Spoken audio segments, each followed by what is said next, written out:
200 plus books non-fictionல படிச்சிருக்கேன். Literally rewires your brain. 2022ல start பண்ண கன்வீனியன்ஸ் நம்ம பிரெயினுக்கு ரொம்ப ரொம்ப டேஞ்சரஸான விஷயம். ஒன்று ரியாக்டிவ் ஸ்டிமுலேஷன். ரீடிங் உங்கள் பிரெயினை கிரியேட் பண்ண ட்ரெயின் பண்ணும். ஹியூமன்ஸ் நம்மளை விட ஸ்மார்ட்டான ஒரு விஷயமான ஏஐ அப்படிங்கிற ஒரு விஷயத்தை கண்டுபிடிச்சதுனால நம்ம நிறைய விஷயத்துக்கு ஏஐ தான் டிபெண்ட் பண்ணுறோம். இந்த ஏஐ டிபெண்டன்சினால் வரக்கூடிய ஒரு பெரிய பிரச்சனை என்ன தெரியுமா? நான் ஜாப் ரீப்ளேஸ்மெண்ட் பற்றி சொல்லலை, ஆட்டோமேஷன் பற்றி சொல்ல வரல, காக்னிட்டிவ் டிக்ளைன் பற்றி கூட நான் பேசலை. ஆனால் நம்மளோட மக்கள் எல்லாருமே கொஞ்சம் கொஞ்சமாக அவங்களோட டீப் திங்கிங் எபிலிட்டி, அதாவது ஹியூமன்ஸோட சோல் எசன்ஸான அந்த க்ரியேட்டிவ் எபிலிட்டியை கொஞ்சம் கொஞ்சமாக நம்ம இழந்துகிட்டே வரோம். இன்ஸ்டண்ட்டாக ஆன்சர்ஸ், இன்ஸ்டண்ட்டாக சம்மரிஸ், இன்ஸ்டண்ட்டாக கான்டென்ட் எல்லாமே ரொம்ப இன்ஸ்டண்ட்டாக நமக்கு வேணும். எல்லாமே கன்வீனியன்ஸ்க்காக ஆப்டிமைஸ் பண்ணப்படுது. பட் கன்வீனியன்ஸ் நம்ம பிரெயினுக்கு ரொம்ப ரொம்ப டேஞ்சரஸான விஷயம். ஏன்னா brain get strong only when it works. Deep focus rare ஆகிடுச்சு, ஒரிஜினல் திங்கிங் ரேர் ஆகிடுச்சு, க்ரியேட்டிவ் இண்டிபெண்டன்ஸ் ரேர் ஆகிடுச்சு. ஆனால் எந்த இடத்துல ஸ்கேர்சிட்டி இருக்கோ அந்த இடத்துல தான் ஆப்பர்ச்சுனிட்டியும் இருக்குது. நீங்கள் ரொம்ப ஸ்மார்ட்டாக, மெச்சூர்டாக, ரொம்ப வேல்யூபிளான பர்சன் ஆகணும்னா அதை விட ரொம்ப முக்கியமாக உங்களோட ரேரஸ்ட் குவாலிட்டியான அந்த க்ரியேட்டிவ் எபிலிட்டியை ஏஐ அல்காரிதம்ஸ் கிட்ட லூஸ் பண்ணாமல் இருக்கணும்னா நம்ம பிரெயினை ரொம்ப ஹெல்த்தியாகவும் ஸ்ட்ராங்காகவும் ஸ்டெடியாகவும் வச்சுக்கக்கூடிய ஒரே ஒரு ரிலையபிள் ஹேபிட் ரீடிங் ஹேபிட். ரீடிங்னா வெறும் இன்ஃபர்மேஷன் கெயின் பண்ணுறது மட்டும் இல்லை, இட் லிட்ரலி ரீவயர்ஸ் யோர் பிரெயின். நம்ம ரீடிங் பண்ணுறது மூலமாக அதன் வழி உருவாகிற அந்த நியூரல் பாத்வேஸ் எல்லாம் ரொம்ப ஸ்ட்ராங்காக, ரொம்ப ஸ்ட்ரென்தன் ஆகும். அட்டென்ஷன் ஸ்பேன் இன்க்ரீஸ் ஆகும். இப்போ ஜிம்மில் நம்ம பாடி மசில் க்ரோ ஆகிறதுக்கு ஒரு ரெசிஸ்டன்ஸ் வேணும்.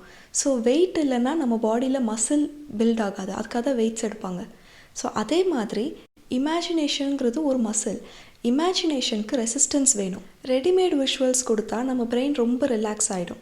But reading forces imagination to work. அந்த ஒர்க் தான் க்ரோத். இந்த வீடியோவில் ரீடிங் உங்கள் பிரெயினை எப்படி சேஞ்ச் பண்ணுது, இந்த ஏஐ வேர்ல்டில் உங்களை எப்படி மோர் க்ரியேட்டிவ் பர்சனாக ரீடிங் ஹேபிட் மாற்றும் அப்படிங்கிறதையும், இதை எப்படி நம்ம காக்னிட்டிவ் அட்வான்டேஜ்க்கு யூஸ் பண்ணுறது அப்படிங்கிறத பற்றியும் தான் இனி நம்ம பார்க்க போகிறோம். ஸோ நம்ம ரீட் பண்ணும்போது நம்ம பிரெயினில் என்ன தான் நடக்குது? ரீடிங்னா ஜஸ்ட் ஒரு வேர்ட்ஸ் படிக்கிறது மட்டும் இல்லை. நீங்கள் ஒரு சிங்கிள் சென்டென்ஸ் படிக்கும்போது உங்கள் பிரெயின் சைமல்டேனியஸாக சிம்பிள்ஸ் டீகோட் பண்ணும், மீனிங் ப்ரெடிக்ட் பண்ணும், மெமரியை கனெக்ட் பண்ணும், இமேஜினேஷனை பில்ட் பண்ணும். ஸோ இது பேசிவ் கிடையாது, இது ரொம்ப ரொம்ப ஆக்டிவான காக்னிட்டிவ் கன்ஸ்ட்ரக்ஷன்.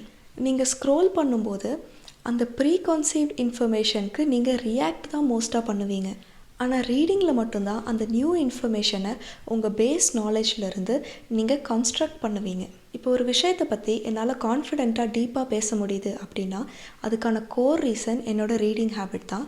2022ல் ஸ்டார்ட் பண்ண ஆவரேஜாக இப்போது வரைக்கும் ஒரு 200 plus புக்ஸ் நான் ஃபிக்ஷனில் படிச்சிருக்கேன். அதனால தான் நான் சொல்கிறேன், என் எக்ஸ்பீரியன்ஸ்லேருந்து ரீடிங் ஓவர் டைம் உங்களுடைய பர்சனாலிட்டியவே ரொம்ப சட்டிலாக சேஞ்ச் பண்ணோம். பட் அது ரொம்ப ரொம்ப பவர்ஃபுல்லானது. நீங்கள் பேசுகிற முறை, ஒரு விஷயத்தை பார்க்குற ஆங்கிள், இல்லை ஒரு சுச்சுவேஷனை ஹேண்டில் பண்ணுற அந்த மெச்சூரிட்டி எல்லாமே ரொம்ப பெட்டராக மாறும். நீங்கள் ஒரு ரைட் புக்கை சூஸ் பண்ணி நீங்கள் அதிலிருந்து வெளியில் வந்தீங்கன்னா, ஒரு நல்ல புக்கை படித்து வந்தோடனே நீங்களே ஃபீல் பண்ணுவீங்க, ஏதோ ஒரு விஷயம் சம்திங் ஹேஸ் ஷிஃப்டட் அப்படின்னு. பிகாஸ் நீங்கள் அந்த புக்கோட ஹோல் விஸ்டமை கேரி பண்ணிட்டு வரீங்க.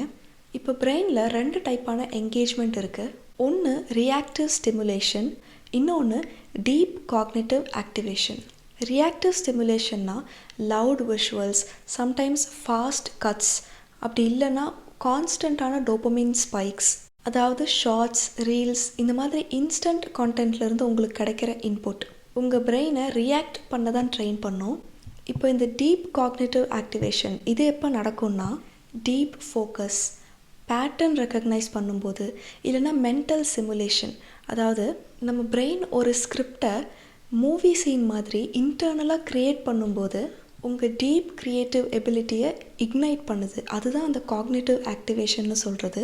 ஒன்று உங்களை ஓவர் ஸ்டிமுலேஷனுக்கு டிபெண்ட் ஆகும், இன்னொன்று உங்களோட திங்கிங்கை இண்டிபெண்ட் ஆகும். இல்லை இப்படி கூட நம்ம சொல்லலாம், இன்ஸ்டன்ட் கான்டென்ட் இருக்குல்ல, அது உங்களோட பிரெயினை ரியாக்ட் பண்ண தான் ட்ரெயின் பண்ணும். ஆனால் ரீடிங் உங்கள் பிரெயினை க்ரியேட் பண்ண ட்ரெயின் பண்ணும். முக்கியமாக நீங்கள் வீடியோஸ் பார்க்கும்போது அந்த விஷுவல்ஸ் எல்லாமே உங்களுக்கு ரெடிமேடாகவே கிடச்சிரும்.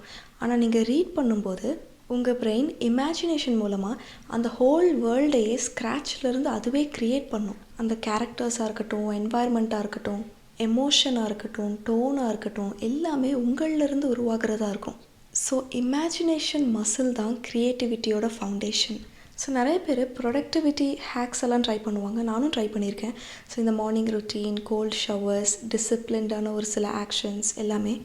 பட் இதில் ஒரு ஃபேக்ட் என்னென்னா, நம்ம எவ்வளோ தான் ஆக்ஷன்ஸ் பண்ணாலும் அந்த ரியல் ட்ரான்சிஷனுங்கிறது நம்ம ஐடென்டிட்டியோடு நம்ம என்றைக்கு கனெக்ட் ஆகிறோம் அப்படிங்கிறதுலேருந்து தான். ஸோ ரியல் ட்ரான்ஸ்ஃபர்மேஷன்ஸ் வெறும் ஆக்ஷன்ஸ் பண்ணுறதுனால மட்டும் வராது.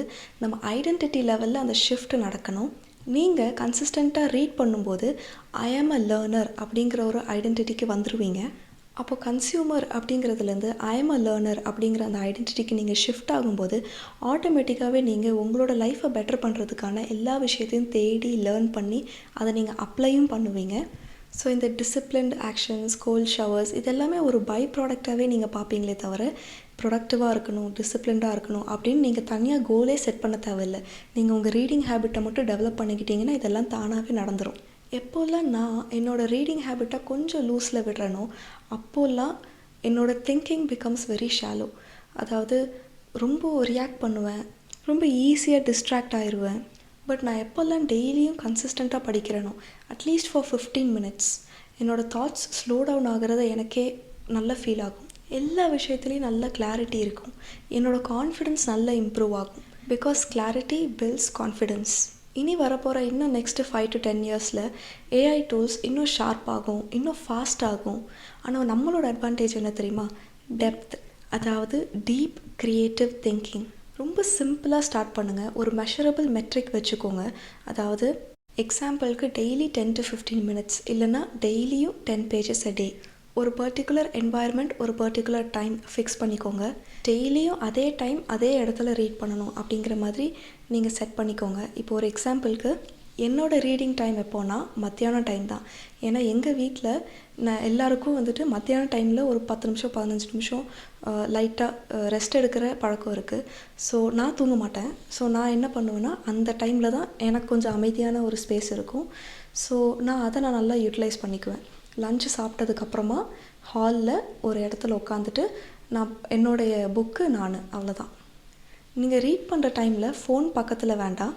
நீங்கள் படித்து முடித்ததுக்கப்புறம் கொஞ்சம் நேரம் ஸ்டில்னஸில் இருங்க. அதாவது கொஞ்சம் நேரம் அப்படியே அமைதியாக யோசிச்சு பாருங்கள். ஓகே, நம்ம என்னென்னலாம் படித்தோம், நம்ம எப்படிலாம், ஓகே இது நம்ம லைஃப்பில் எப்படி கனெக்ட் ஆகும். நீங்கள் சைலண்ட்டாக இருந்தீங்கனாலே அந்த தாட்ஸ் அப்படியே ஸ்பைரல் ஆகும் உங்களுக்கு. அது ஒரு குட் வே ஆஃப் ஸ்பைரலிங் இல்லையா? நீங்கள் படித்ததை நீங்கள் ரிஃப்ளெக்ட் பண்ணுறீங்க. ஸோ அதுவும் ரொம்ப முக்கியம். ஸோ இப்போது உங்களுக்கான கேள்வி, நீங்கள் உங்கள் மைண்டை ரியாக்ட் பண்ணுறதுக்காக ட்ரெயின் பண்ண போகிறீங்களா இல்லை டீப் திங்கிங்க்கு ட்ரெயின் பண்ண போகிறீங்களா? இஃப் இன் கேஸ் உங்களோட ஆன்சர் ஆப்ஷன் 2, அதாவது டீப் திங்கிங்க்கு நீங்கள் ட்ரெயின் பண்ண போகிறீங்கன்னு இருந்ததுன்னா ப்ளீஸ் இப்போவே ஸ்டார்ட் பண்ணிடுங்க. அதாவது இன்றைக்கே ஸ்டார்ட் பண்ணிடுங்க. நான் என்னோடய பாஸ்ட் இயர்ஸில் நிறைய பேருக்கு ரீடிங் ஹேபிட்டோட இம்பார்ட்டன்ஸ் பற்றி சொல்லியிருக்கேன். எங்கள் ஃப்ரெண்ட்ஸில், ஃபேமிலியில், நான் என் கூட படித்தவங்கள நிறைய பேர்கிட்ட நான் சொல்லியிருக்கேன். பட் நான் பார்த்த வரைக்கும் நாளைக்கு ஃப்ரெஷ்ஷாக ஸ்டார்ட் பண்ணுறேன், இல்லை இந்த எக்ஸாம் முடிஞ்சோன்னே கரெக்டாக ஸ்டார்ட் பண்ணிடலாம், அப்படி இல்லைன்னா இந்த ட்ரிப் மட்டும் நான் முடிச்சுட்டு வந்து ஸ்டார்ட் பண்ணுறேன், கண்டிப்பாக நடக்காது. நீங்கள் ஸ்டார்ட் பண்ணுறதா இருந்துச்சுன்னா இன்றைக்கே ஸ்டார்ட் பண்ணிடுங்க. இப்போ நம்ம தமிழில் கூட பெரியவங்க சொல்லியிருக்காங்கல்ல, ஒன்றே செய்யவும் வேண்டும், நன்றே செய்யவும் வேண்டும், அதை இன்றே செய்யவும் வேண்டும். ஸோ ப்ளீஸ் இன்றைக்கே ஸ்டார்ட் பண்ணிடுங்க. உங்களுக்கு எந்த மாதிரி புக்ஸ்லேருந்து ஸ்டார்ட் பண்ணணும் நான் ஃபிக்ஷனில் அப்படின்னு உங்களுக்கு ஒரு ஐடியா வேணும்னா நான் என்னோடய டிஸ்கிரிப்ஷனில் கொடுக்குறேன், நீங்கள் பாருங்கள். இது இல்லாமல் என்னோடய லைஃப்பில் இது வரைக்கும் நான் படித்த புக்லேயே என்னை ரொம்ப இம்பேக்ட் பண்ண 7 முக்கியமான புக்ஸ் இருக்குது. அதையும் நான் உங்களுக்கு டிஸ்கிரிப்ஷனில் கொடுக்குறேன், நீங்கள் பார்த்துக்கோங்க. அண்ட் இன்னொரு விஷயம், இந்த ஸ்பேஸை நம்ம நல்ல ப்ரொடக்டிவாக நல்ல ஒரு யூஸ்ஃபுல்லாக நம்ம ஆக்கலாம். ஸோ நான் கரண்ட்டாக படிச்சுட்ருக்கிற புக்கை நான் கமெண்ட்ஸில் சொல்கிறேன். அதே மாதிரி நீங்கள் என்ன புக்லேருந்து ஸ்டார்ட் பண்ணுறீங்கன்றதுலையும் கமெண்ட்ஸில் சொல்லுங்கள். இந்த சேனலில் practical perspectives on life growth இதை பற்றி தான் மெயினாக இருக்க போகுது. ஸோ உங்களுக்கு நீங்கள் இந்த மாதிரி டாபிக்ஸோட அலைன் ஆகுறீங்கன்னா கண்டிப்பாக சப்ஸ்கிரைப் பண்ணிக்கோங்க. ஸோ ஃபைனலி நம்மளோட திங்கிங் பவரை மீண்டும் ஸ்ட்ராங் ஆகிறதுக்கான ஹேபிட் வந்துட்டு ரீடிங். ஸோ இன்றைக்கே ஸ்டார்ட் பண்ணுங்கள். நன்றி.